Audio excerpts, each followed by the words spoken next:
This is Classic FM.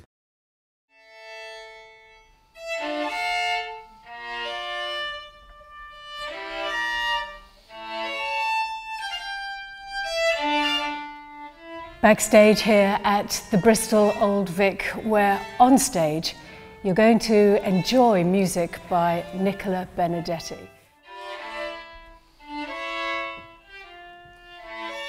The Bristol Proms has all been about celebrating the finest classical music performances, but with a twist. Now, Nicola, was it the twist that excited you and brought you here to Bristol? It was many things, really. I mean, originally it was personal recommendations and personal relationships through a lot of people I know at Universal and Max Hall, and people really selling the concept and saying that it was something I had to include. I'm always open to re-exploring the dynamic between audience and performer, and also just readdressing, I think, as musicians, as performing musicians, and having the huge responsibility of communicating such a body of incredible art to today's audiences. I think you have to readdress and reconsider what those presentations are, through what channels you can communicate best with people, and what are things that are particular and possible only in the 21st century that we can add to somehow enhance performance.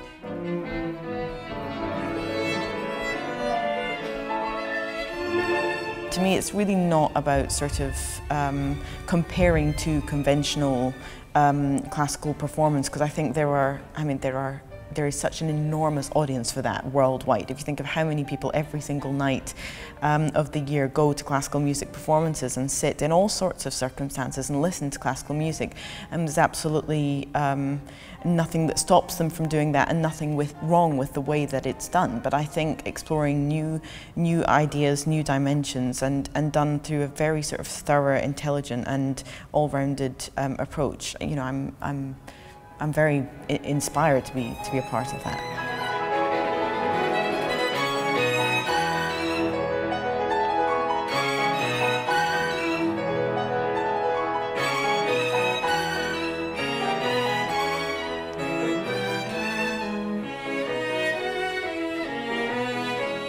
And in terms of your performance here at the Bristol Proms, that's going to involve you being filmed or your energy being measured. It sounds fascinating. Do you know exactly what's going to go on? No, I don't know exactly what's going to go on. I've had a sort of a sneak peek preview, and I will in the next 3-4 hours we'll be discovering even more of what it's going to look like. I've been responsible for my preparation, they've been responsible for their preparation, and now is the time. Today is our chance to put everything together. But they've chosen very specific palettes for each piece that I'm playing, which ranges from Bach to Paganini to Isai to Tchaikovsky. It's an enormously varied program, and I think they've chosen those palettes of color and of detail so beautifully. I was really impressed with their sensitivity to the style and the emotional core of each piece.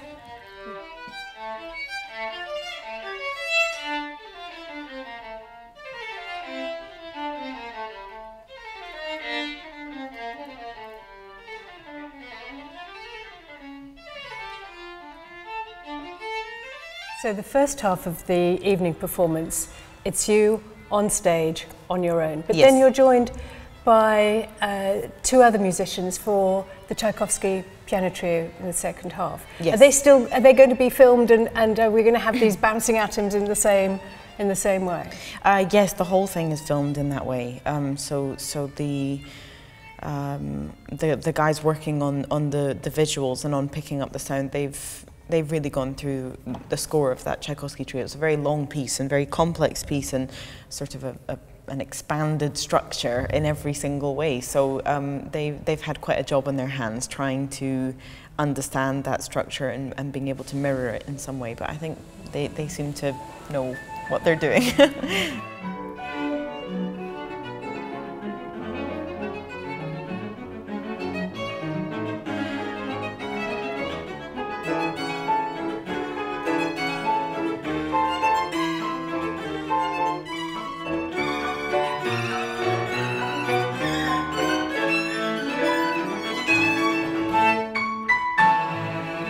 It sounds like it's going to be quite a journey, both for them on the visual side, on the technological side, as well as for you as artists. Absolutely, and I think the choice will be tonight how much attention we pay to what they're doing, and I think I'm discovering more and more in the rehearsal how much I am reacting to it, and the points where I'm choosing almost to ignore that it's there. But what I like about the whole, even on the simplest form, is just how Tom seems to be introducing the performances. The encouragement is for a joint experience, audience, performer, and performers, let's say, all the different performances and types of performances that are going on simultaneously. Yeah, so I'm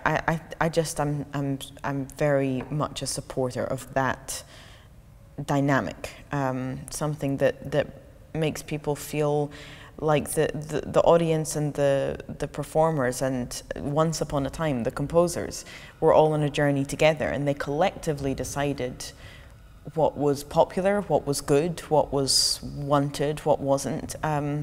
There's been a slight, over the last, let's say, 100 years, there's been all sorts of directions, and sometimes opposing directions, that audiences and mass audiences and then artists at the top of their field have gone in.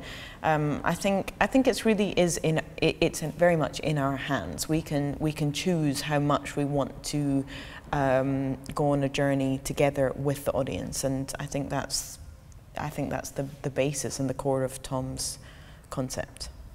It's going to be a very exciting evening. Nicola Benedetti, thank you for talking to Classic FM. Thank you very much. Thanks.